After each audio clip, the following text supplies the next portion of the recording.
And Linda, when you're ready. Welcome to the second of a 6-week OLLI course in which we will learn how economics play a central role in the functioning of every aspect of society. Our speaker this week is Alan Deardorff, and he's a professor emeritus of public policy and economics at the Gerald R. Ford School of Public Policy and Department of Economics at the University of Michigan. He welcomes questions at any time. Just raise your hand, just spit them out. Feel free to use the Zoom reactions at the bottom. And at the end of the course, I will post the evaluation link so that you can tell us how it went. So I'm going to turn it over to you. Okay, well, thank you very much. I'm happy to be here. Let me share my screen.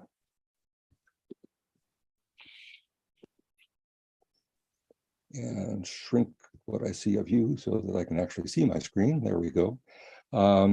So as you know from, well, you sort of know from last week, that I'm coming to you through an organization called NEED, the National Economic Education Delegation. And what that organization does is provide people like me to give talks on a variety of economic topics. And there's a list of them here. I'm going to be doing the trade and globalization one. And here's the list of ones that are scheduled for you folks. You had one last week on an economic update. Jon Haveman is the person who created NEED. And usually I see him more than once on the list, but I see there's a number of other people listed here, including me. I'm scheduled to give another talk on the last of these. My talk today is going to be about trade and globalization. And by trade, I mean mostly about tariffs and other trade barriers and how those have gone down and then up again and so forth. I won't be talking today about the trade deficit or exchange rates. I'll be putting those into my talk in about a month. And I am happy to have questions anytime. And in spite of what that says there, just speak up or raise your hand or whatever. And especially if I say something that doesn't make sense to you or you want to know more about or something, by all means ask it. I will take a short break, 5 minutes, about halfway through, which is also a time when you can ask questions because I won't be going anywhere. And I'll try to leave a little time at the end for questions as well. So the topic is trade and globalization. I've been giving a talk like this now for NEED for maybe 2 years, but earlier this year, in late February, when I gave one of these talks, I think it was a day or two after February 24th, when Russia invaded Ukraine. And of course, the people in the class wanted to know, what is that going to do to trade and globalization? And it happened so quickly that I didn't have an answer. But a day or so later, I saw this headline in the Wall Street Journal and suggesting that this event and what was following from it was going to be, as it says there, a new blow for globalization. Indeed, as we're going to see, the phenomenon of globalization, which is still very, very strong, but its expansion basically came to a stop about 12, 14 years ago with the financial crisis of 2008 and 9. And then it's been hit by a number of other shocks since then, including President Trump's tariffs and then the pandemic, and now the response to Russia's invasion. So anyway, I thought I should put a few slides in here about the effect that this war might have on globalization. The war itself is going to disrupt trade. It already is disrupting trade. I mean, it did right away disrupt trade. Ukraine is one of the world's greatest exporters of wheat, and all of a sudden they couldn't export most of it. Russia is a big exporter also of wheat and also of oil. And while they'd be happy to continue exporting it, other countries are reluctant to import it to some extent. So that's certainly meant that trade has taken a hit quite quickly as a result of this war. In addition, the countries of the West, for the most part, did not like what Russia did, and they responded with economic sanctions, financial sanctions and trade sanctions that also are going to reduce trade and stop any further expansion of globalization. And what was really rather new, at least in my experience, about this was that it wasn't just governments that responded. Private companies did as well, announced that they were going to stop their dealings with Russia. So let me say a little bit more about each of these things. On the financial sanctions that governments did, I've got a list of them there that I'm not going to talk about all of them, but a couple of the more important, I think, are that there are restrictions now on the Russia's central bank's ability to use its international reserves, which typically are held outside of Russia. And if they are not able to access it, they can't do the sorts of things that a central bank normally does. And the other one I've mentioned here is something you may have heard of called the SWIFT international payments system. In order for transactions to take place between countries with different currencies, there has to be a mechanism for communicating the transactions and verifying them. And that mechanism for a good part of the world is what's called SWIFT. And very quickly, in response to Russia's invasion, several of the Russian banks were removed from that mechanism, making it impossible for them to transact. And that meant that their customers couldn't transact as well. So that, but much of the payment and international trade goes through that system, and therefore was not being permitted. On trade itself, there were direct banning of imports from Russia on a number of things, some banning of exports to Russia.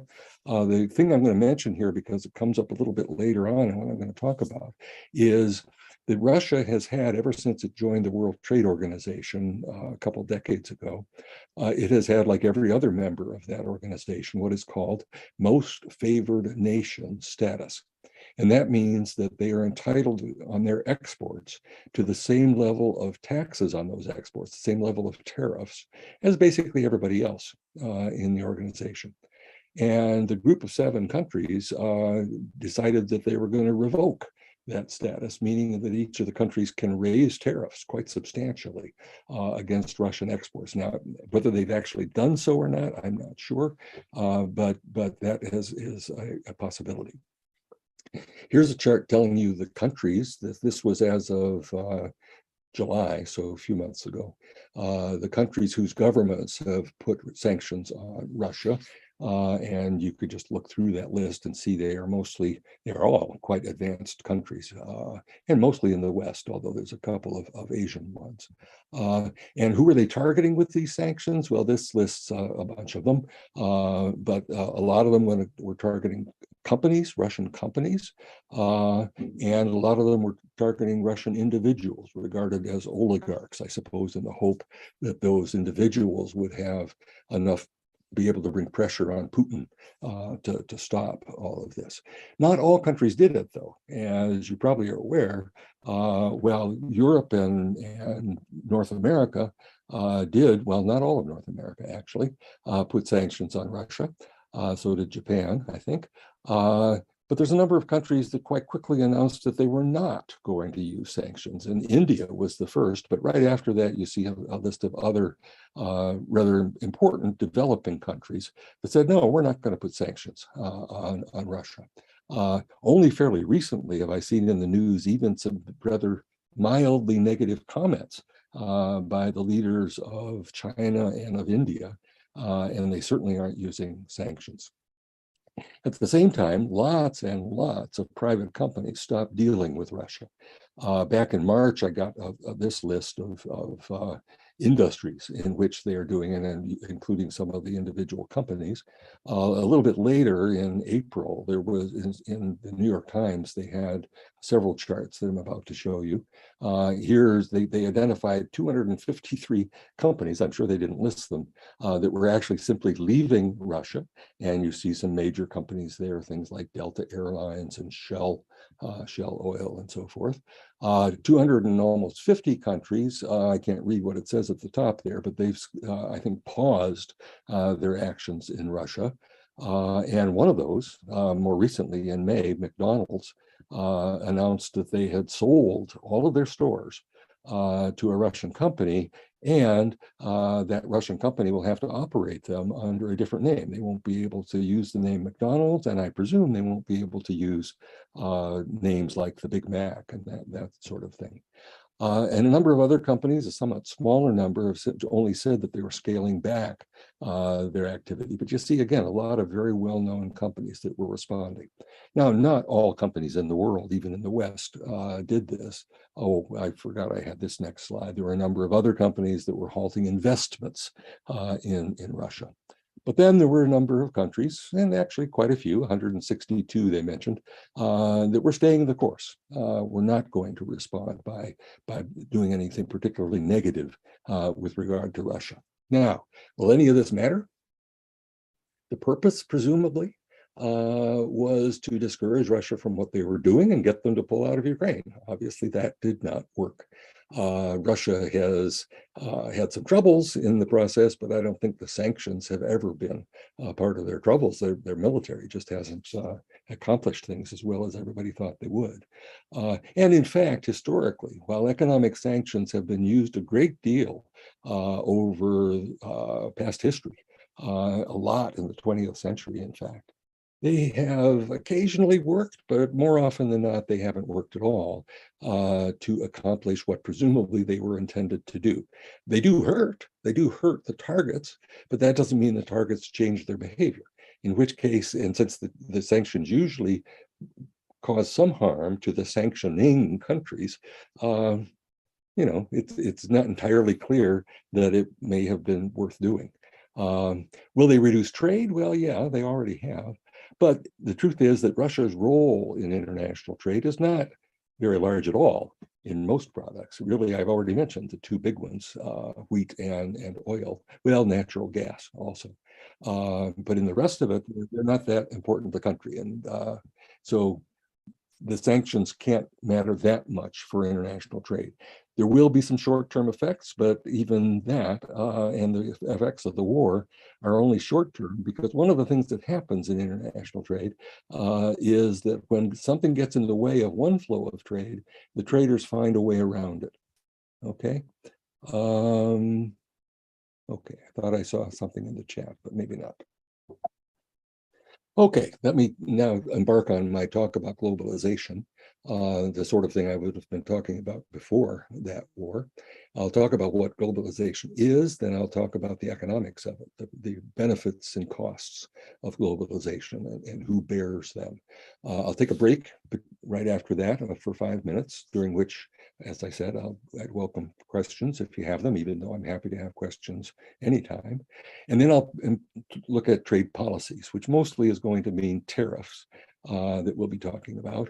I have slides on the role of trade agreements in the World Trade Organization. In my experience, though, in an hour and a half talk, I don't get to those.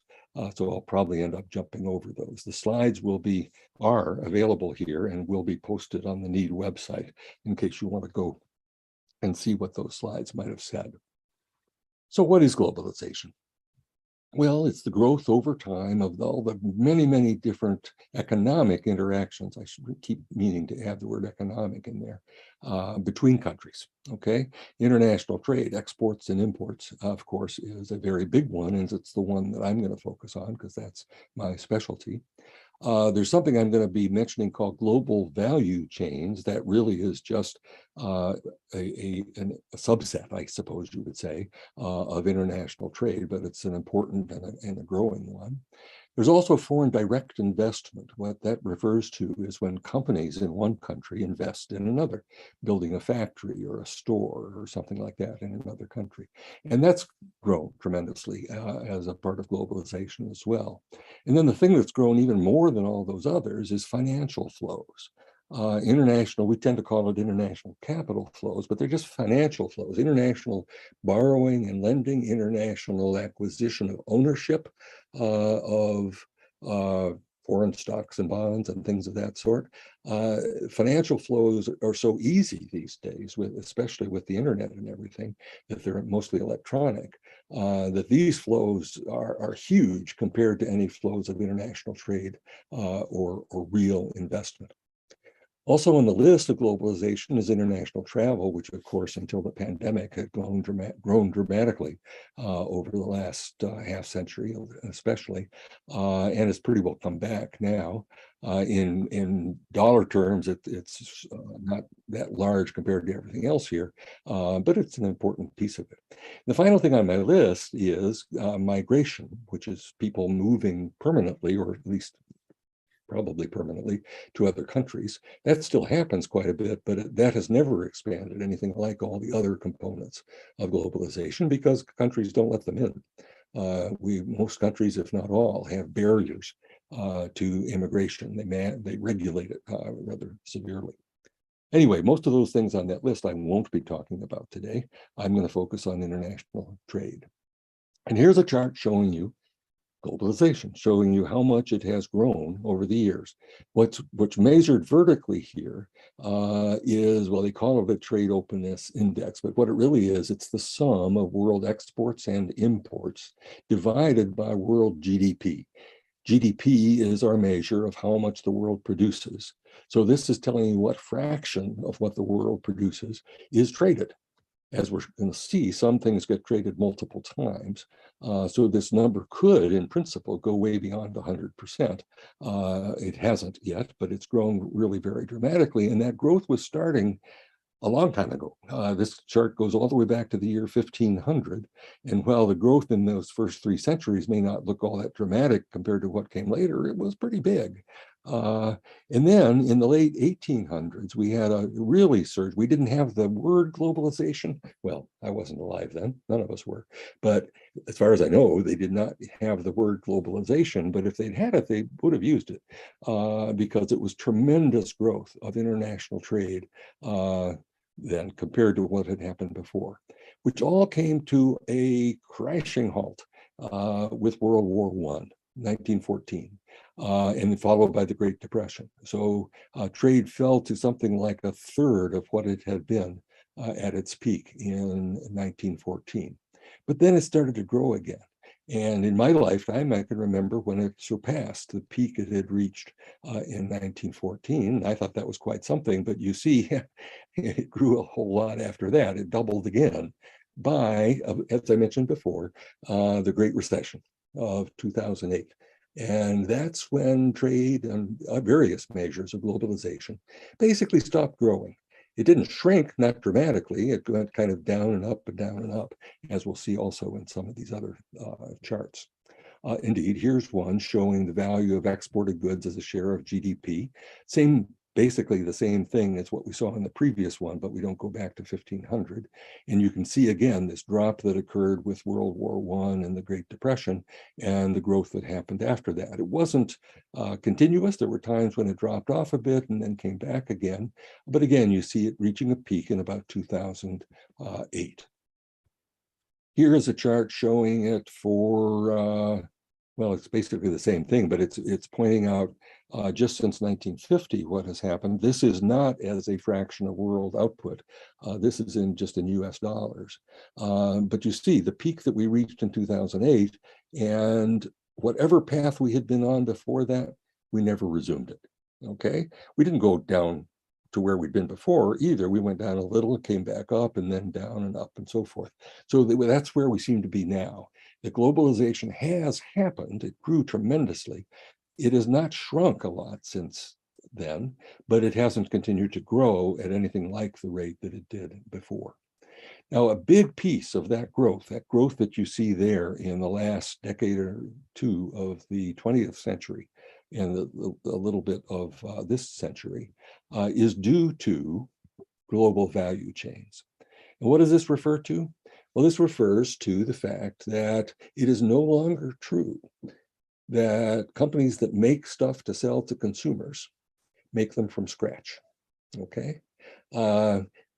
Companies used to, the Ford Motor Company was well known for the fact that they tried to do everything to produce a car.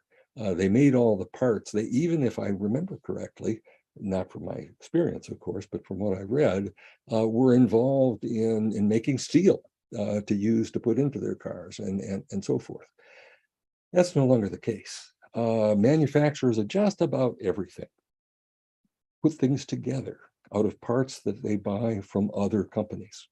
Those other companies put those parts together from smaller parts that they buy from other companies on back until they're buying the raw materials that have been also processed from even rawer materials and so forth. So the thing that you buy, a final good that you buy, has been made by a lot of different companies and a lot of different places, because these supply chains during the latter part of the 20th century began to spread across national borders. So now anything you buy is made up of bits that came from many, many different countries. Okay, that's what the supply chains mean. Just a little example of this that somebody put together. There's the source down there. They were doing this in the context of the North American Free Trade Agreement discussions to talk about how supply chains matter just within North America between US, Mexico, and Canada. And they pointed out some capacitor that was imported from Asia, is all they said, and it may well have had more supply chains before it got put together. But anyway, they bring in this capacitor and they bring it in across the border from Asia to Colorado. What do they do with it in Colorado? Well, nothing, actually. When they're ready to, they send it down to a factory in Mexico where they assemble it onto a circuit board, okay, which has lots more parts on it, and I'm sure those parts came from other places too. So this capacitor has now crossed a border twice already. What do they do with it once it's on the circuit board? Well, they put it in a warehouse. As it happens, that warehouse is back in the United States across the border in Texas. Why? Why not? There's no barriers to trade in NAFTA across that border. So it costs them nothing except the transport, and the distance looks like it's pretty small. What happens to the circuit board next? Well, they send it back to Mexico, where it gets attached to an automatic seat control for the cars that it's eventually going to go into.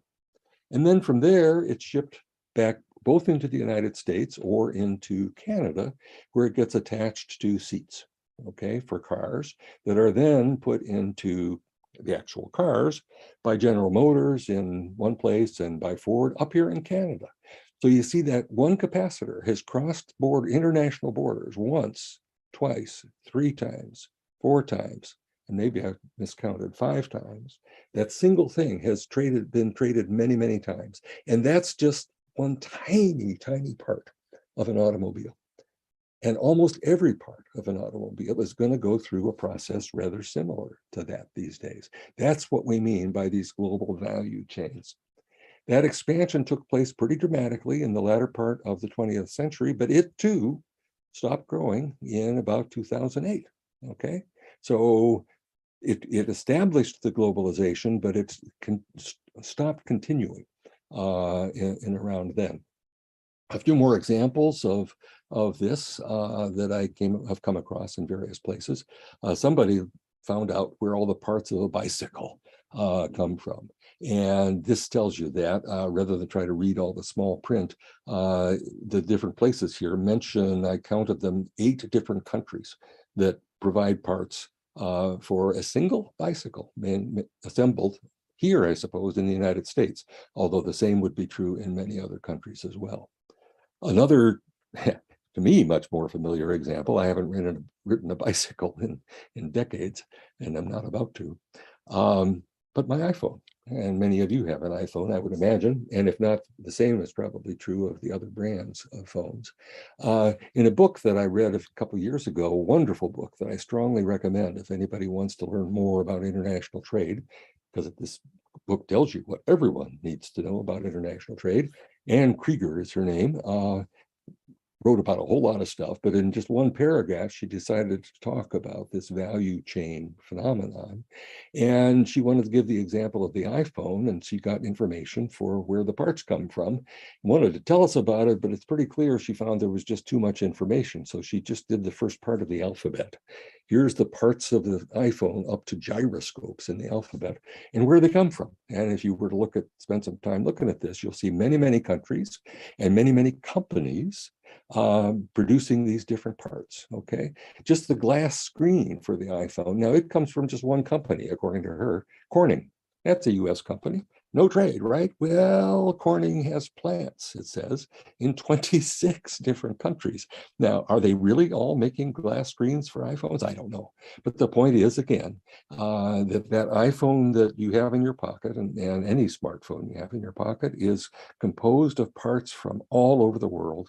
And every one of those parts probably crossed multiple borders before it finally made it to where it was assembled, perhaps in China, into the iPhone that you use today. Who's involved in all of these global value chains? Well, this chart from the World Bank shows you pretty much everybody is involved. Every country in the world, at least that they've gotten information. I suspect some of them, they just didn't have information, but they're involved differently. It's not in the same way. The richest, the highest wage countries like the US and Canada, Western Europe, Japan, they're not manufacturing. They're doing the innovative activities, inventing the stuff, designing the stuff, running the complex supply chains of where everything goes and when and all that sort of thing. The actual manufacturing happens in somewhat lower wage countries, shown in a lighter blue or a very light blue here. And then, of course, even all of that manufacturing has to get the raw materials, and the raw materials come from the countries in red and in orange. And once you do all that, just about every country in the world is involved in these global value chains, but in importantly different ways, okay? Okay, well, that's it on that. I want to turn now to the pros and the economics, really, the pros and cons of globalization. I'm first going to look at what economists have been studying and writing about for over 2 centuries. We call it the gains from trade. And indeed, well, we have a number of sources of that I'll tell you about. The first one I want to talk about and spend most of my time on is something that you may have heard of. It's called the theory of comparative advantage. This theory was introduced by an economist named David Ricardo back in the early 19th century. And I'm going to try to explain it to you a bit. Now, I will also turn, however, to the costs of trade, because there absolutely are costs of trade. Not everybody benefits from trade, and we need to know why and to what extent, to some extent, if we can say, who is going to be hurt by international trade. So we will spend a little time on that. I don't have elaborate theories for that, but certainly I can point to what those costs are. But first, let me deal with the theory of comparative advantage. What the theory says is this: that countries can benefit, can make themselves better off by producing more than they need of the things they produce relatively best and less than they need of what they produce relatively worst, okay? And then trading the difference. They export the extra that they don't need of what they did best in exchange for the things that they do need, but they weren't that good at producing. And what the theory shows is that by doing that, all countries can end up getting more of everything to consume, okay, if that's what they want. They could also use these benefits to have more leisure, but doesn't tend to show up in the theory. And therefore, those countries as a whole gain from trade. That's what the theory of comparative advantage says. Now, to show you how that works, I'm going to show you a little illustration with the kind of graph that we economists, especially trade economists like me, really love.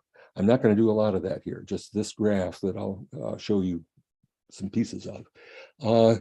And as we economists do, I don't know how much you've gotten in this series yet, maybe not all that much, but we economists tend to make our arguments by first simplifying so far down that we can make rigorous arguments about an imaginary world that is far, far simpler than the one we live in. And this particular world is one where there's only 2 countries. I'm calling them the US and the UK, but that doesn't matter for what I'm doing. And both of those countries produce and consume only 2 goods, which I'm calling cloth and food, okay? They're both able to produce both of them, but they are able to produce them differently, okay? And that's what these straight lines represent. These are the production possibilities. In the United States, if we put all of our resources into producing cloth, we get this much up here on the vertical axis. If we put all our resources into producing food, we get this much. Or we can split our resources between the 2 goods, and in this simple theory, it's a nice straight line between them. The technology is the same for the UK somehow, but if they put all their resources into cloth, they're better for some reason at producing cloth relatively. And so they can end up producing more cloth.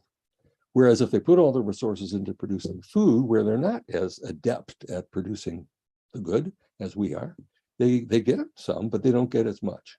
So these two lines have different slopes. That's what comparative advantage means. There's a difference in slope between the production possibilities in the two countries, reflecting the fact that different countries are different in their relative abilities to produce various goods. Okay. Now, in this simple model, suppose the two countries did not trade. Then they could only consume what they produce, and they would go somewhere on those straight lines. They'd have no choice. All right. But if they can trade with each other, then each country can produce more than it needs of what it does relatively best. That'll be food in the US, cloth in the UK. Indeed, let's go all the way to producing only the good that they produce relatively best.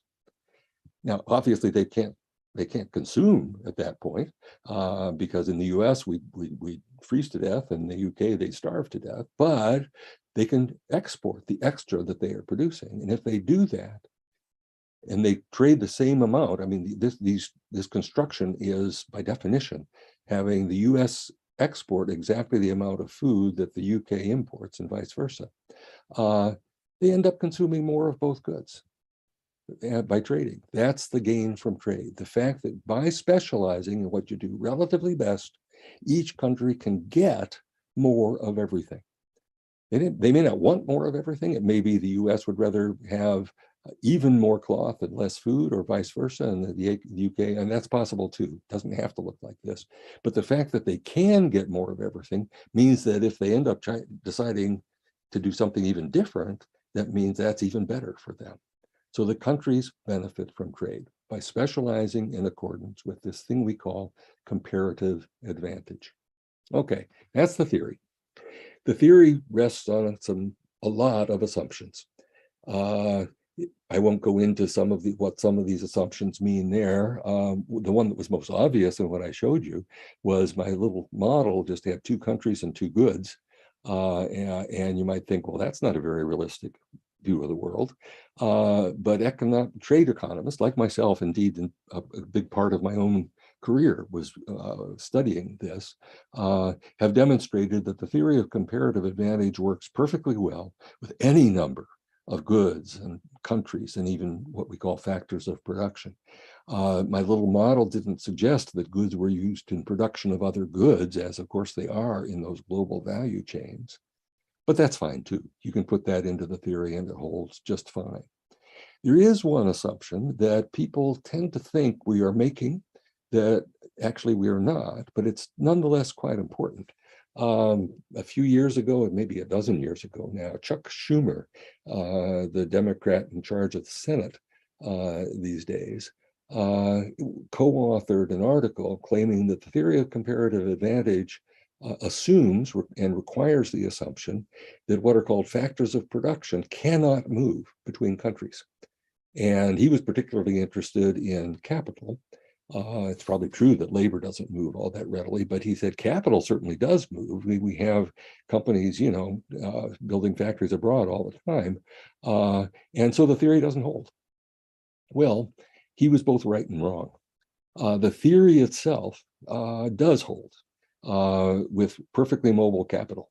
Or any degree of capital mobility, the theory of comparative advantage, that countries as a whole will benefit if they trade according to comparative advantage. It does work. But his concern was nonetheless valid, because when I say that, let's say, the United States as a whole benefits from both international trade and capital movements, and the theory says that we do, it says as a whole. And as a whole means including the benefits to the owners of that capital that moved abroad. And in fact, it's quite possible, and this is what Schumer was concerned about correctly, was that the movement of capital may mean that the capitalists get all the gains and the laborers end up being worse off from trade. And indeed, that is quite possible. Okay, so the theory of comparative advantage is fine, but the concern about capital mobility, if you don't happen to be a capitalist, is a valid concern. Okay. As I've said, although I may not have made it as clear as I should, although the theory says that when countries as a whole gain from trade, nothing in the theory says or has ever said that every person in each country is better off from trade. In fact, quite the contrary. The theory basically points to the fact that they're going to be losers from trade. When you open to trade, some industries are going to shrink and even disappear. That's what the theory says ought to happen.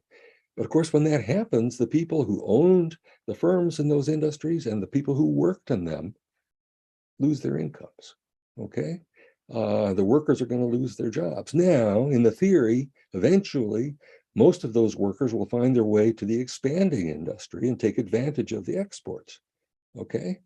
But you can't argue, although it's not in the theory, that they aren't hurt during that interim. The cost of transitioning from a failing industry to an expanding one can be tremendous for individual people. And it's not one that everybody's going to even be going to manage to do. I mean, those workers who were too old are never going to manage to move into a different industry. And so they are certainly permanently worse off.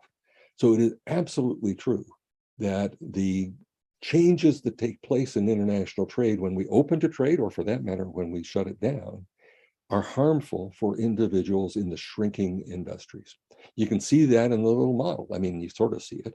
Look here, when we moved to not trading to trading, the cloth industry shut down completely in the United States. So all the people who were in the cloth industry are made worse off until they manage, most of them perhaps, to get into farming, okay? And the same thing in reverse for those in the food industry in the United Kingdom. So yes, there are losers from trade. We'll come back to those losses more.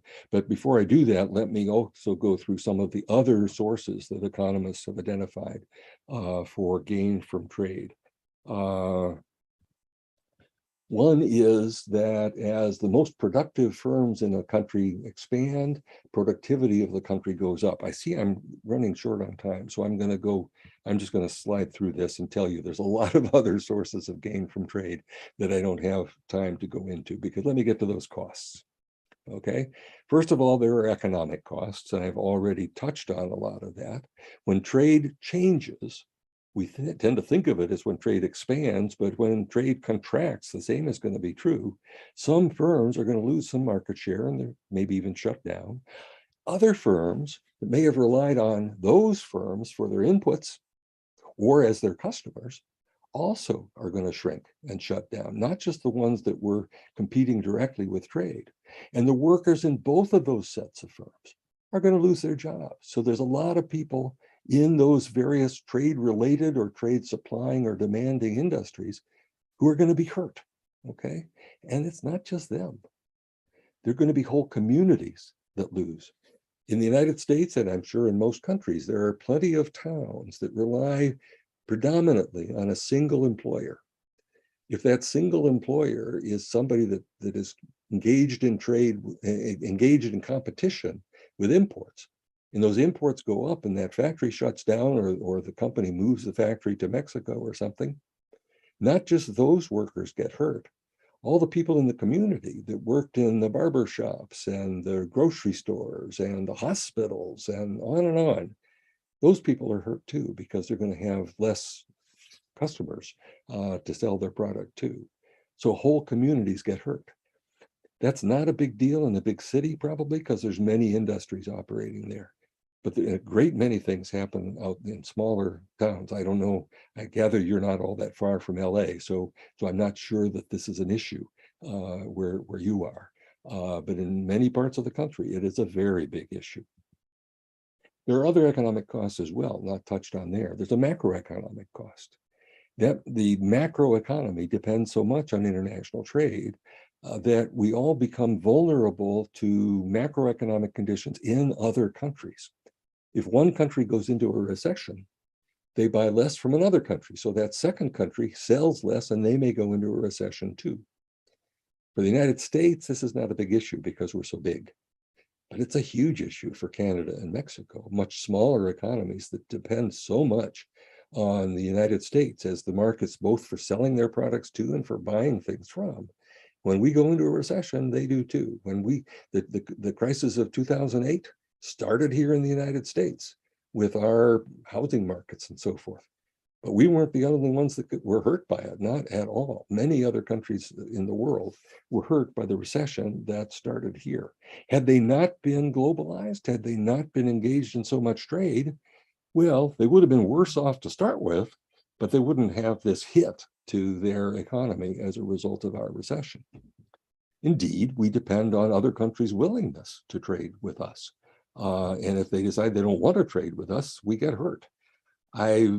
Through most of my career, I've tended to think, well, countries all want to trade, so that's not going to happen.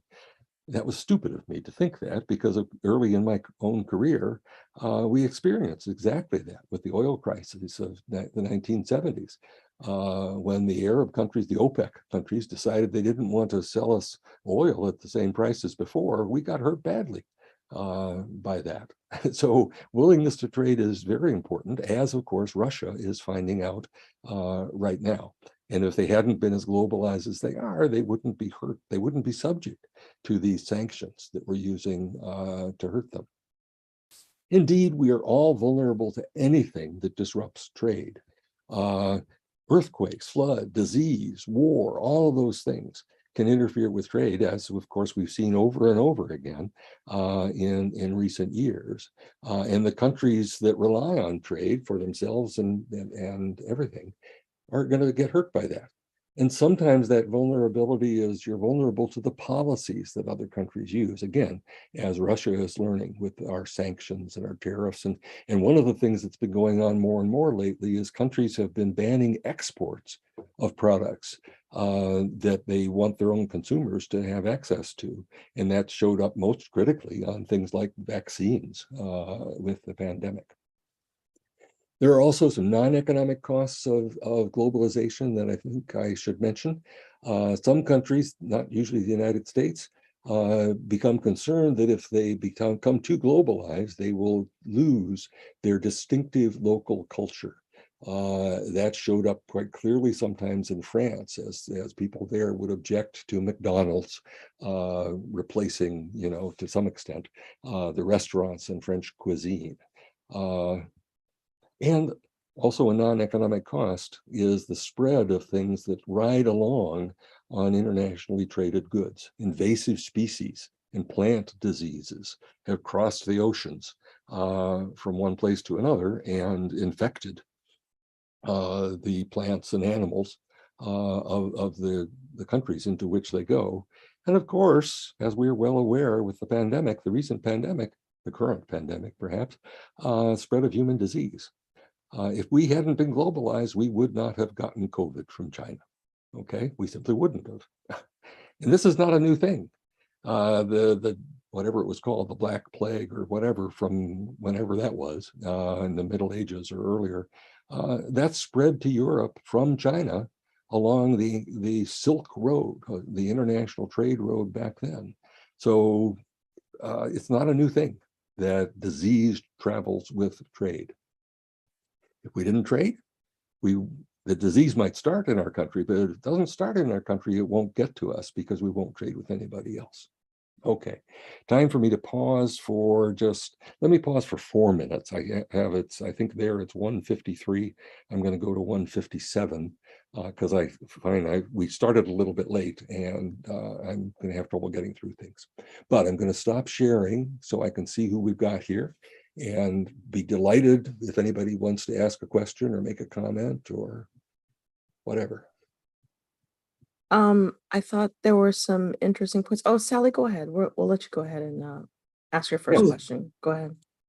One thing that concerns me, if a country gets out of a certain kind of manufacturing, is losing the skills and abilities that come with doing that kind of manufacturing.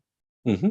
I think that's a problem for this country when we send all the things overseas. It is a problem only if you ever are going to need that skill again.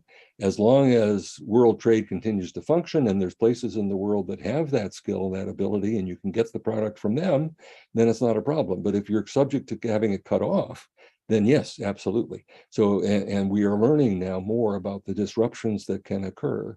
And that is one of the reasons why we're in the economics profession, I think, the trade profession, we are coming to appreciate more and more the desirability of diversifying your sources so that you don't become so dependent on a single source. That single source needn't, if you're going to have multiple sources, you needn't necessarily have one of those sources in your own country, but you certainly need to have multiple sources among different countries so that you are not dependent on just one of them.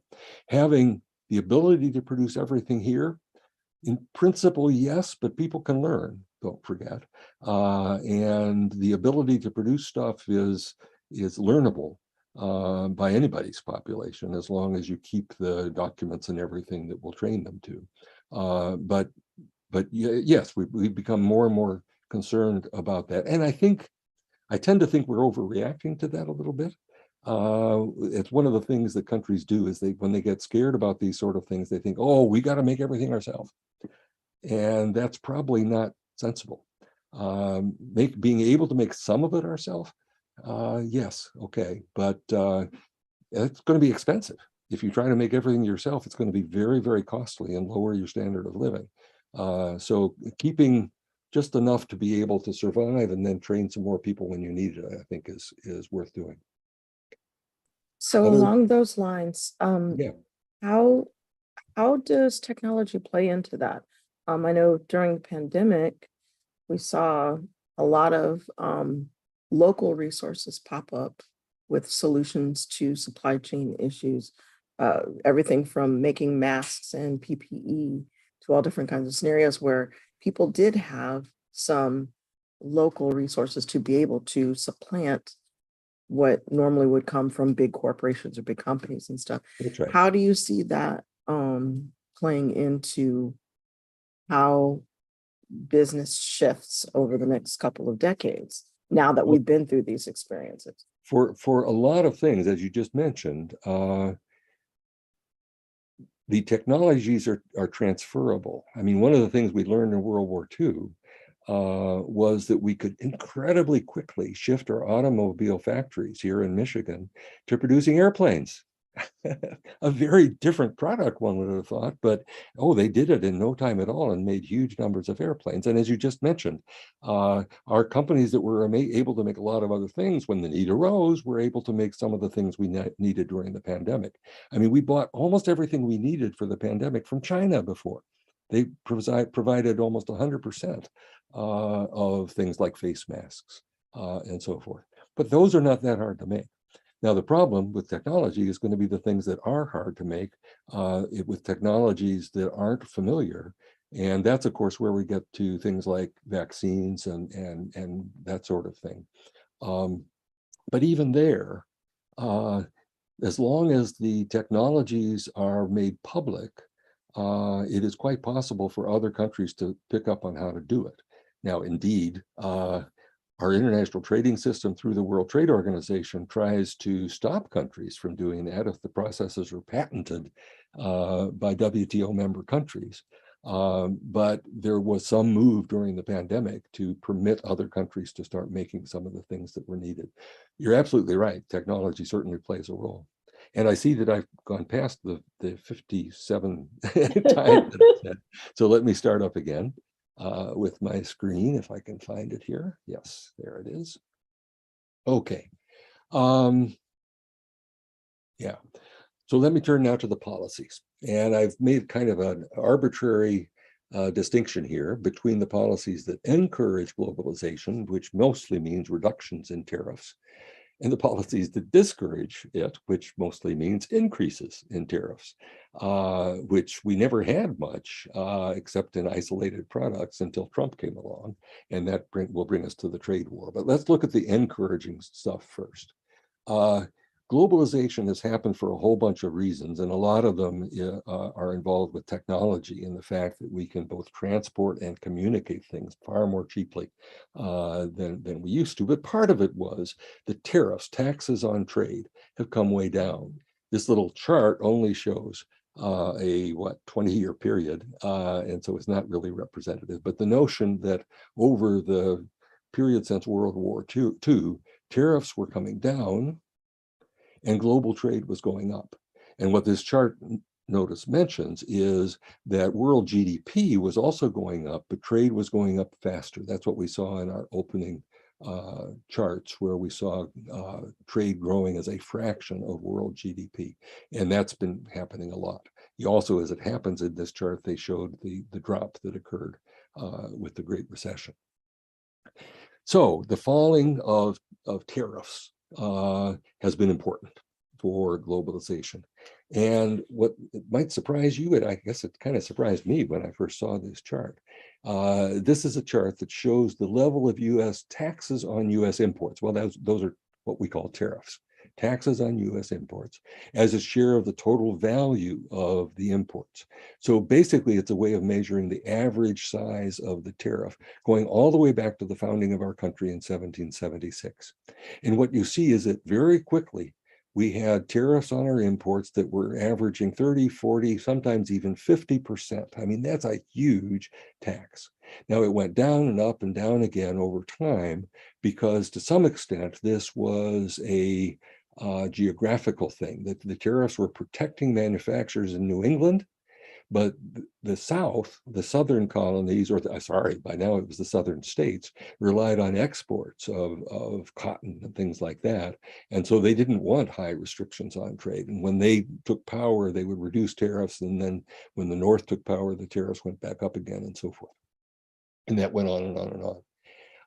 They went way down early in the 1900s, and you can't see it here, but what prompted the surprising reduction of tariffs to lower than they had ever been in the early 1900s was actually the new income tax that the United States got in, and I've forgotten exactly the year, 1912 or something like that. We didn't, and that shows you why we had such high tariffs before.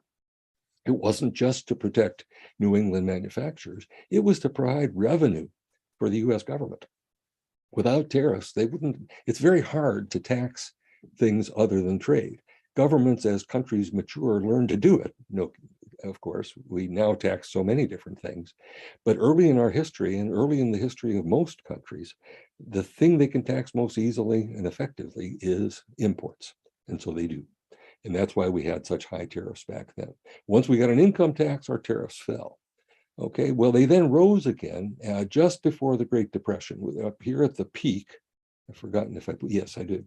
That peak there was the tariffs that were, you don't care about this, but it was called the Smoot-Hawley tariff. Tariffs that were on a lot of products that were put in place by the US Congress that has the power to do that in basically 1930. It might have been 1929. And as a result of that, we had restricted trade substantially more than we had for the last few years, although nothing like what we had done in the previous century. But then look at the reduction in tariffs that took place after that. Until today, tariffs are down to just 2 or 3% on average. Okay, how did that happen? Well, that happened through a process that was introduced by the Roosevelt administration, the Franklin Roosevelt administration, where he got Congress to agree to let him negotiate with other countries and do deals where we would lower tariffs on their exports if they would lower tariffs on our exports. And that worked so well. And then it was institutionalized into what is now the World Trade Organization, even though that name didn't come about till much later, that we were able in the world, this is just the US, but this was true for the world as well, to bring tariffs way, way down compared to what they had been before. Okay, I wanted to show you this because I mentioned before that one of the sanctions that responded to the Russian invasion was that the major other countries decided to remove what was called most favored nation status from Russia. Okay, which means we are free to raise our tariffs against them. To what level? Well, that level there. We still have on our books the tariffs that were put in place in 1930, and we're free to levy them against any country that doesn't have most favored nation status. Almost every country does have that status, but now maybe we're taking it away from Russia. And that gives you an idea of how much those tariffs could go up if we want to against Russia. The other thing that has happened over the years to stimulate globalization, to reduce trade barriers, was trade agreements, okay? You know, or at least you've heard of the NAFTA, the North American Free Trade Agreement, which was renegotiated by President Trump and now has a different name, which I'll maybe mention, I will mention in a minute.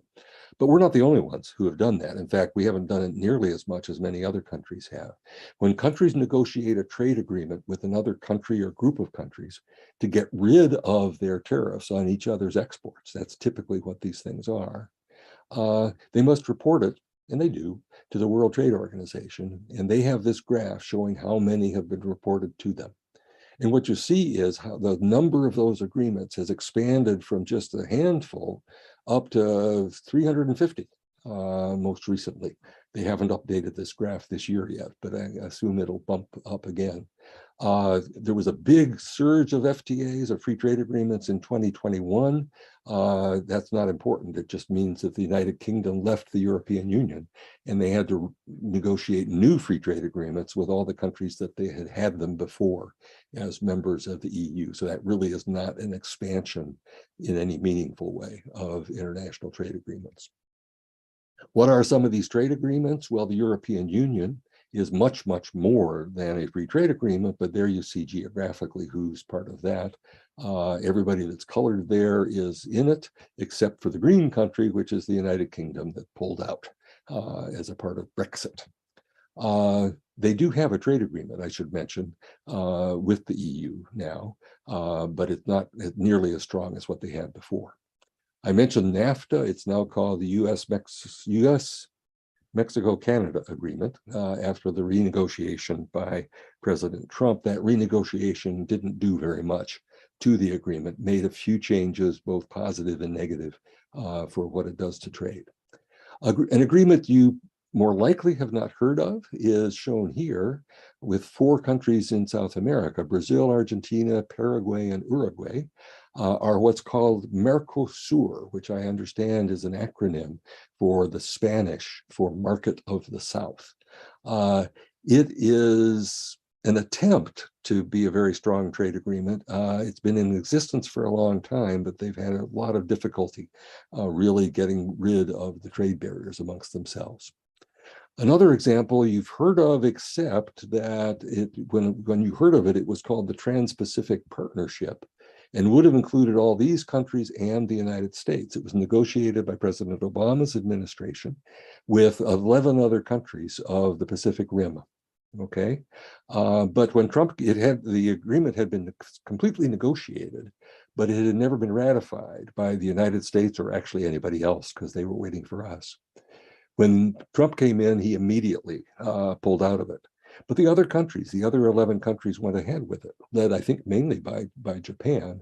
And it now exists as a free trade agreement. It will, I imagine, take some time before the tariffs go to zero, but it very much exists amongst these countries on the 2 sides of the Pacific. And in fact, there are other countries that have now applied to join it, including the United Kingdom, which is certainly not on the border of the Pacific Ocean, but maybe they'll let them in, I don't know. The Trans-Pacific Partnership came along, was negotiated, as I said, under Obama, and was considered to be kind of a counter to China, because you notice China, though it's on the Pacific, was not part of it, deliberately not part of it. We were trying to expand trade amongst these countries to counter the fact that China's trade with all of us had grown so much. Well, China didn't take this lying down. Actually, they may have started before we did, I'm not sure, but they negotiated their own agreement called this Regional Comprehensive Economic Partnership, and that is in place now also. It took a while, it took years, but they managed to get an agreement. Through most of the negotiations, India was going to be part of it too, but they dropped out. It's close to the last minute.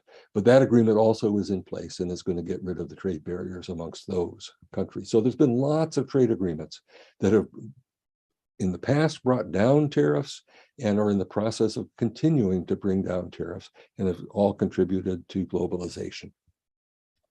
Other things that have encouraged globalization, I'll just mention that the international institutions have played a role as well, and some treaties that many countries have done on investment have played a role, but I won't go into that. Now, turn to policies that discourage globalization, and we get to the trade war, Trump's tariffs. Until Trump came in, the only times the United States had ever raised tariffs had been on very, very narrow products through what are called anti-dumping duties and safeguard tariffs, a few things like that, but not broad at all. Well, Trump came in and he started putting on tariffs. And I'm going to show you two charts, well, many actually, but this first one is to show you what tariffs the United States, Trump in other words, put on. What being graphed here is not the size of the tariffs, but rather the size of the trade that those tariffs covered. This is the billions of US dollars of US imports from the year before this all happened that were covered by the tariffs that he put in place. The first thing that happened was incredibly unimportant. He put some tariffs on solar panels and washing machines. Much more important, although compared to the rest, it doesn't look like it, he put rather substantial tariffs on imports of steel and aluminum. A 25% tariff on steel, a 10% tariff on aluminum. And when he first did it, it was on those metals from every other country in the world, okay?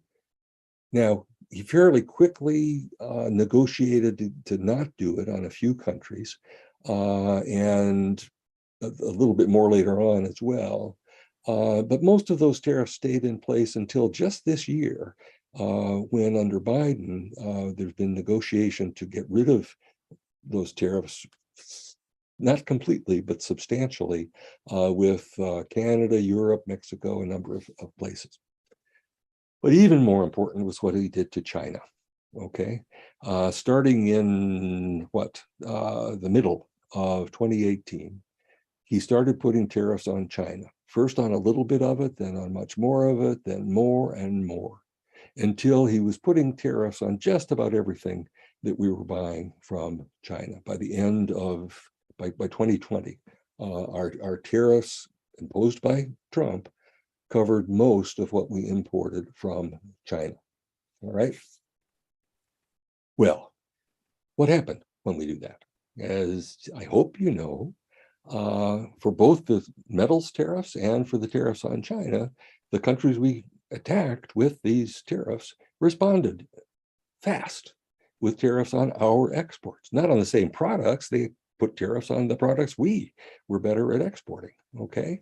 The Europeans did that back here in response to steel and aluminum, and the Chinese did it. And the Chinese, I mean, they can do things faster than democracies can. And so I'm pretty sure their tariffs went in place on the same day as each set of Trump's tariffs, okay? So you have to wonder, they retaliated. What did their retaliation look like? My next chart is going to show what their retaliation looked like in the same way that this one does. That is, I'm going to show you the amount of US exports that were covered by the other countries' tariffs in retaliation to these. It's the same graph. The same 600 is what the previous one said, see? Okay, it's the same thing, but so much less. Why? Is that because the other countries were nicer? No, of course not. It's because we don't export very much, all right?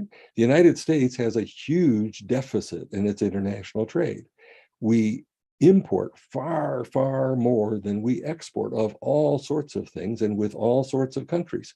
Not literally all countries, but many countries, and certainly China, okay? So they could put tariffs on just about everything that we sold them, but it still wasn't going to cover very much trade. And that's what you're seeing here. Yeah, they retaliated as much as they could because we were not as, in some sense, vulnerable because we didn't sell them as much. Of course, that's exactly the thing that Trump was upset about, that they weren't buying as much of our stuff. And so now they're putting tariffs on all of it. Now, you may wonder how big these tariffs were. This chart shows that for just the US-China tariff war. And perhaps surprisingly, early on, the average tariffs we put on China were smaller in percentage terms than the tariffs they put on us. But that changed over time until by whenever this gets to the end of 2019, they were about the same, okay?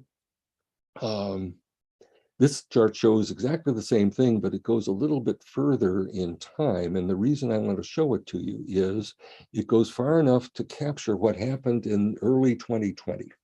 All right. This trade war that Trump had started with China led, I guess I would say fortunately, to finally there being conversations between the US government and the Chinese government to see what we could do about this to end the war. All right. And those negotiations went on, and eventually in early 2020, they reached an agreement. It was called the Phase 1 agreement. And as part of that agreement, they reduced tariffs. But look at the picture, how much they reduced tariffs. Hardly at all. In other words, the tariff increases almost entirely stayed in place, at least against China. All right. Which makes you wonder, why was this a big deal? Well, it wasn't a big deal. And even then, it didn't seem to be a big deal if you just looked at the size of the tariffs. What Trump bragged about more than that, certainly, because he didn't really want to reduce tariffs, was that he had gotten China to promise to buy a lot more of our stuff. All right. They promised that over the following 2 years, they would expand their imports from the United States by some massive amount. Well, those 2 years ended in January of this year, and did they expand their imports from us? No, or at least maybe 10% of what they promised, hardly at all. Now, in fairness to them, they got hit, as we did, by the pandemic, and they got hit by it first, and that interfered with the process. But in fact, it's not clear that they ever meant to deliver on that promise. And they knew, of course, that 2 years from then, Trump might not be president, and he wasn't. So we've got this agreement that Trump negotiated, and it sits in the lap of President Biden to decide, well, they did a deal, they didn't deliver on what they promised. What do we do about it? I don't know, and I don't think he knows. Anyway, nothing has been done yet about that, and maybe nothing will be. Okay, anyway, tariffs are really important here, and I need to give you a little bit of the economic effects of tariffs. I could show you diagrams. I don't have time or the inclination really to do that, and we're getting short on time. So let me just tell you what tariffs do. A tariff, in spite of its name, it's just a tax. It just happens to be a tax on imports. Well, anytime you tax a product that is being sold, you expect that the buyer of that product is going to have to pay more, and the seller of that product is going to have to accept less, the difference between those prices being the tax, which is going to go to the government. And you would expect imports to do the same thing, that when we put a tax on imports, it's going to raise the price of the imported good in the importing country, but it's going to cause the price of what we import to fall in the exporting country. Okay, the difference being the tariff that goes to our government. In response to that, we expect the quantity imported to fall and the government to collect some tariff revenue. All right. All of that is true, except that that second item hardly happens at all. Okay. Now, we've always known that if the home country is very, very small, the foreigners aren't going to lower their price much, if at all. But that we knew. But one of the things we learned from this trade war, we economists, I mean, is that even a country as big as the United States is not all that big when it comes to the price effects of tariffs on the foreigners. The foreign price really didn't go down much at all, and we can't pick it up in the data that prices fell abroad in response to our tariffs. So it actually happened when Trump put his tariffs, it did cause US prices to rise by basically the whole amount of the tariff, but there was hardly any perceptible fall in prices abroad. The foreigners sold us less, yes, and that hurt them, but they didn't get paid less. The price they collected for the smaller amount they sold was pretty much the same. Now, what does the rise in the price of the good that we import do? Okay, the rise in the price in the importing country. It also causes the price of any goods produced in the importing country that compete with those imports to also go up. Okay? When we put a 25% tariff on imported steel, yeah, it raises the price of imported steel by 25%, but it also raises the price of US produced steel by basically 25% or close to it. Okay? Why? Well, that's supply and demand in the market. because as people cut back on buying the imports, they buy more of the domestically produced good, and that pushes up the price. So that's what happens. The prices of everything goes up here. And that, of course, benefits the producers. They know that. That's indeed why steel companies, for as long as I can remember, have been doing everything they can to get us to put tariffs on imports. And boy, do they get their dreams fulfilled under President Trump, okay? But the same rise in price of the competing and imported goods harms the buyers of those goods. And who are those buyers? Well, for iPhones, I suppose they would be me. But for producer goods like steel, it's the producers of other goods that use them as inputs. And as I said, a huge amount of trade is stuff that's being traded in order to be incorporated in other goods. And those goods are now going to have higher costs because they have to pay more for the imported inputs and the things that compete with those imported inputs. So that's going to hurt their buyers as well. It's not just those who need steel that are hurt. All the buyers of everything that's produced with steel is going to be hurt by that rise in price. And along with all of this, there's going to be employment changes. Now, there's going to be good changes. There's going to be more jobs in the protected industry. When the steel industry sells more steel as a result of the tariff, they're going to employ more workers or be able to pay them higher wages. Yes. And that's, of course, what the industry wants. But at the same time, all these other industries that use that product as an input, those industries decline, there's going to be a loss of jobs there. Typically, if the tariff is on a single product like steel, the increase in employment in the steel industry is very concentrated, so we know all about it. The decrease in employment is going to be spread all over the rest of the economy, and it's going to be much less visible even to the people that, in fact, are hurt by it, but may not realize that is what is happening to them. So I've already dealt with this example quite a bit, but I'll just repeat it. Trump's 25% on steel, 25% tariff on steel, certainly helped US steel firms and their workers. But it hurt all the other industries in the US that use steel, most obviously for me. I'm in Michigan, by the way, if you didn't know that. The auto companies who used a lot of steel, and their workers were hurt by that. Did they know it? It's not clear to me that they did, but they were. And that's not just true of them, it's all the other workers that have been hurt by it.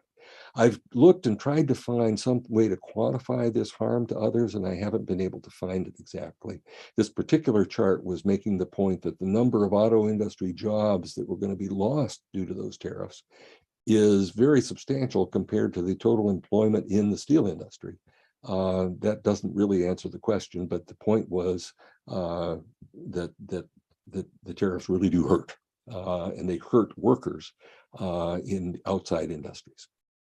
Okay, I got on here the possibility that the price might fall in the exporting country, but I said it doesn't happen, so I'll skip that. If we put the tariff on exports of only one country, which of course is what we did with China, though not originally with tariff, with the metals, then another thing that's going to happen with the tariff is that the buyers are going to shift what they buy. They're not going to buy as much of the imports that now carry a tariff.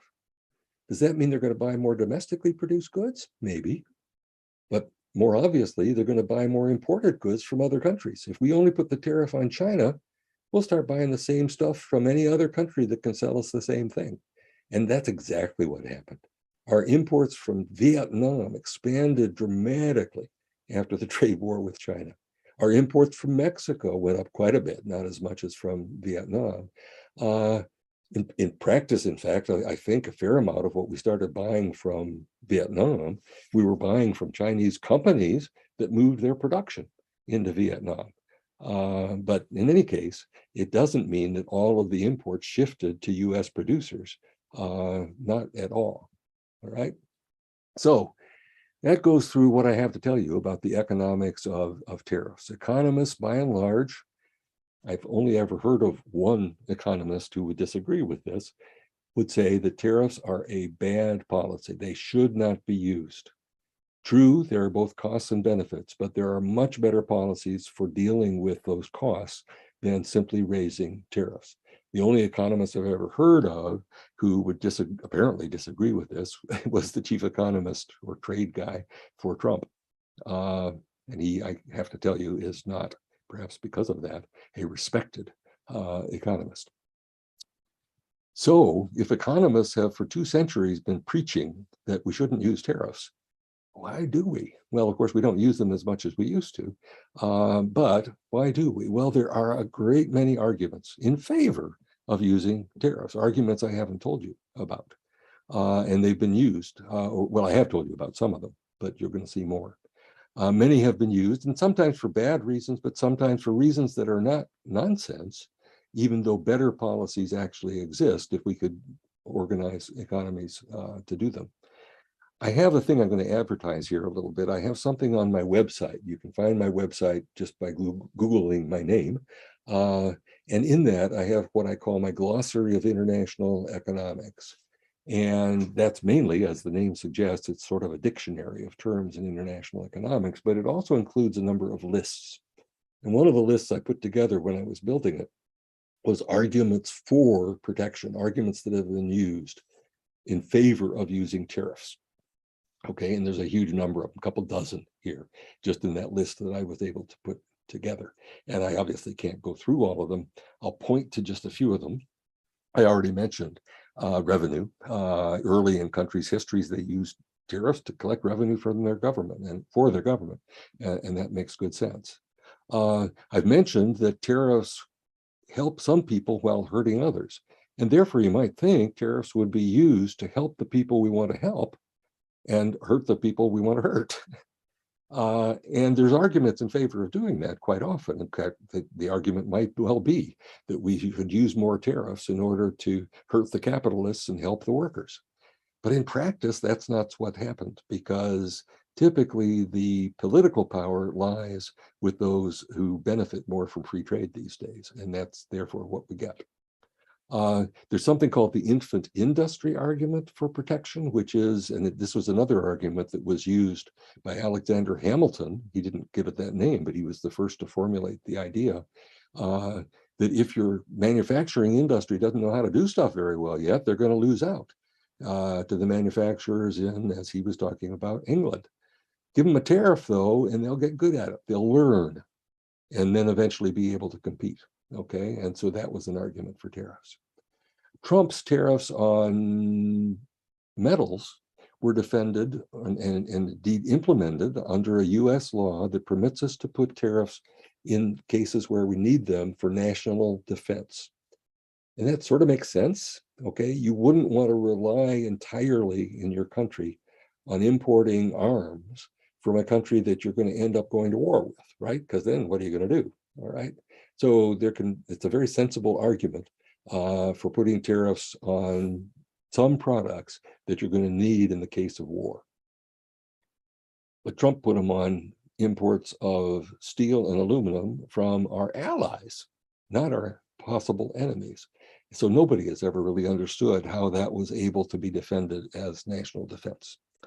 And the final thing you may hear mentioned sometimes is an idea of strategic trade policy, the idea that we should use tariffs or something like it in order to get particular industries that we really need. And that was actually touched on in our discussion during the break. And indeed, that's why the United States is now doing some things with regard to the chips, the microchips industry, not the potato chips. Okay. However, there were a lot of arguments in favor of tariffs. There are also other arguments against tariffs that I want to mention. I've already talked about the economic gains. Another argument is pretty clear from the trade war: tariffs prompt retaliation. And no matter whether you may think we benefit from our own tariffs, everybody agrees we lose from other countries' tariffs that are applied against us. So that's a reason not to do it in the first place. There are some valid arguments for tariffs, some in those lists that I mentioned. However, the information you need in order to use those arguments quite often is either information you can't get, or you can only get it from the industry that's asking for protection. And can you trust them to tell you the truth about the data that you need? Even when a tariff might in fact be beneficial, tariffs are really hard to ignore once you got them in place. And that's one of the things Biden is experiencing now, which is why we haven't gotten rid of them, I think, on China. I like to mention, but I've run out of time, we still have a 25% tariff on small trucks that we put in place during a little trade spat back in the 1960s.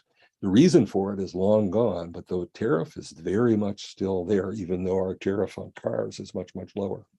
And then the final reason I would give against tariffs is the evidence suggests that countries are much less likely to go to war if they depend on each other for international trade. That was the rationale for the European Union when it was first started under a different name.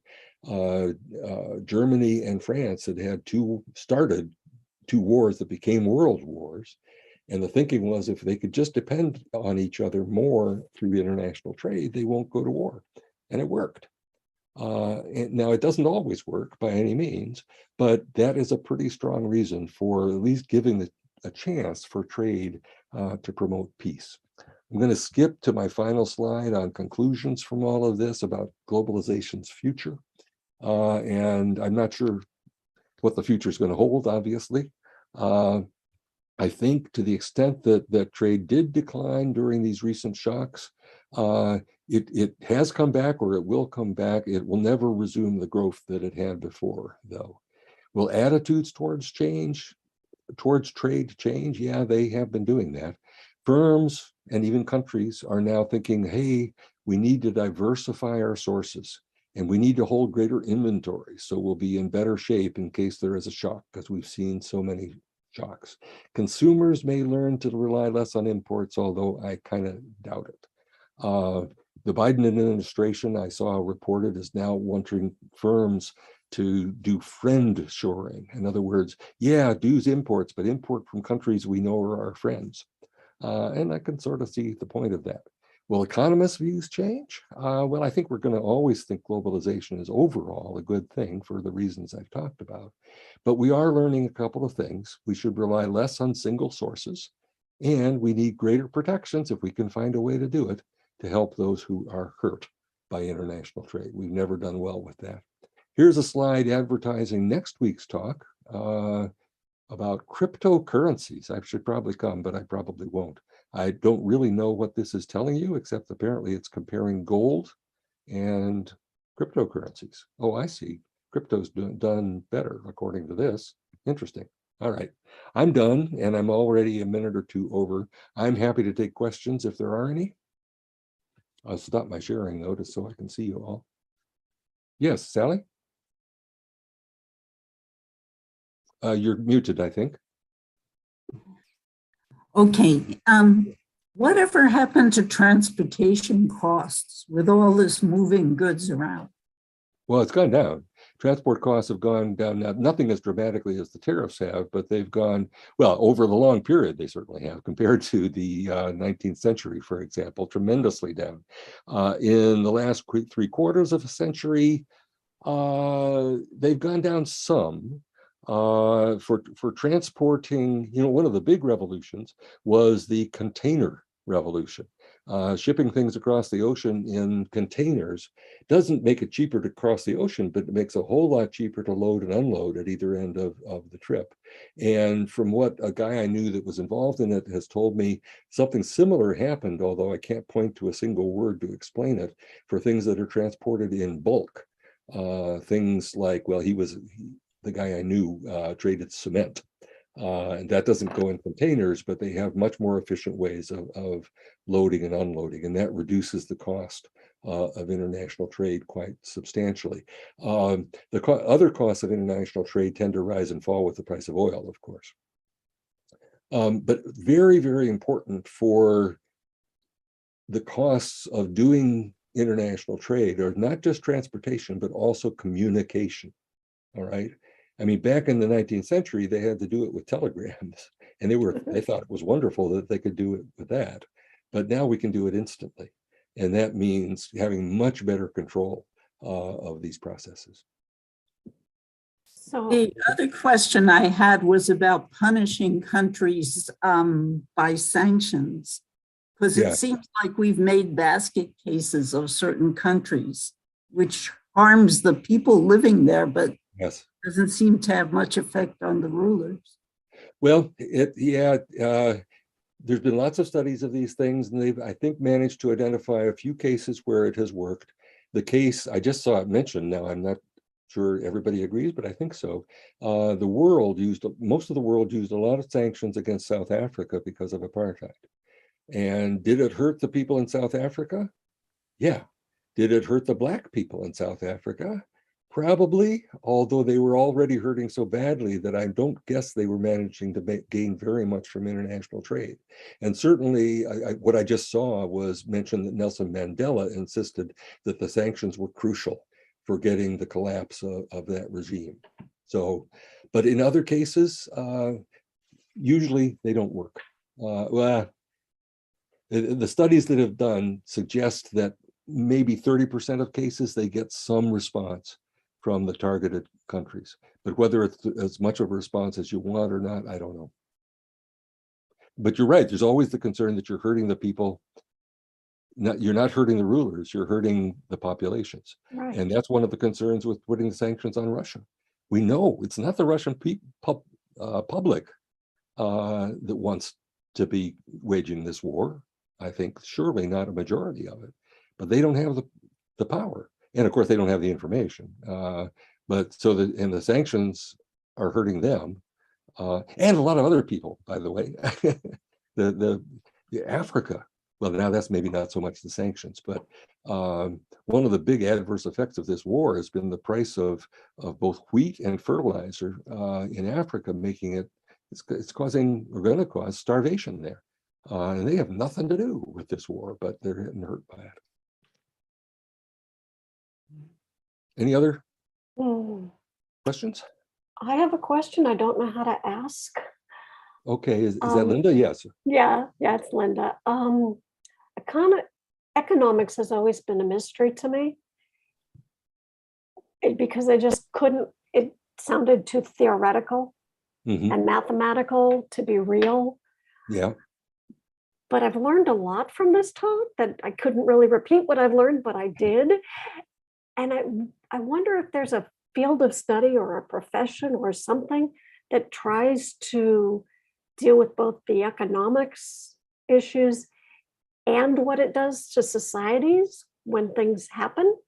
Does that make any sense? Oh, it makes great sense. And it is not done as well as I'm sure it should be.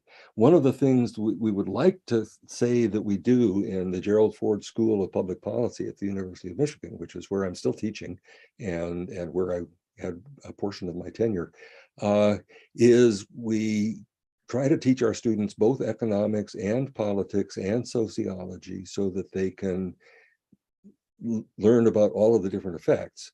Now, in the case of international trade policy, they mostly learn from me, and I'm not a specialist in those other things. Right. So they aren't getting what you might think they need, at least on this particular topic. Right, and it takes generations for that to trickle down. I know, yeah. The Okay. economics profession, I would like to say it was going to be turning towards what you think it ought to be, which would be dealing much more with these social effects of our policies. But throughout the whole time, I mean, they may have done that more actually when I started out, before it became so mathematical. Now you're not going to get tenure looking at that sort of thing. So the young economists mostly are not going to be able to do that. They need to do the fancy stuff. And that usually means using either very elaborate theory or very elaborate empirical ways of studying. Right. And in principle, that could get into the things you're concerned about, and occasionally it does. So, I mean, in my own field of international trade, a former colleague of ours at Michigan with two other co-authors, since he left here, he's now at Harvard, has written a whole series of papers about the effects of what they call the China shock. And their point was to look at what the effects of the huge increase in imports from China have done to communities in the United States. And it was because of their work that I was alerted to this and been able to say some of the things I said about the costs of trade for communities. Well, they've done a lot of really high-powered research, but measuring the adverse effects. I mean, one of the things they learned, and therefore I learned from them, I think we'd sort of always thought that in America, people are very mobile. And so if your factory shuts down, you'll move to another city where they have a factory that will employ you. Well, you probably could, but people don't want to. And so, also another thing is that people are constrained. They bought a house and they have a mortgage. And if their factory shut down, the housing market has gone down and they're not going to be able to sell their house for anything like they paid for it. And so they'd be underwater on that. So we are not in the United States anything like as mobile across the parts of the country as I think we sort of hoped, we economists sort of hoped we were. And we learned some of that from some very good research that those people were doing. Wow. So there is some of that being done. So we need a field called social economy. Maybe. They still regard themselves as contributing to the field of international trade, but there's 3 authors, and my friend is the only one who would call himself a trade economist. He's working with 2 others who I'm not even sure what their specialties are. Well, yes, I am. One of them is a labor economist because he's very concerned about jobs. And the other one I never even knew, so I don't know where he's from. But that's by crossing over some of the fields, by bringing together some of the fields of economics, some people are able to get at some of that. Well, there's hope. Thank you very much. This was You're welcome. wonderful. Thank you. Thank you Okay. very much. Well, thank you all for coming. Anybody else? All good. Okay, well, we're looking forward to your next talk. Okay, Yes. I'll see you in about a month, I think. Okay, Yeah. Okay. thanks Bye-bye. again. Bye-bye.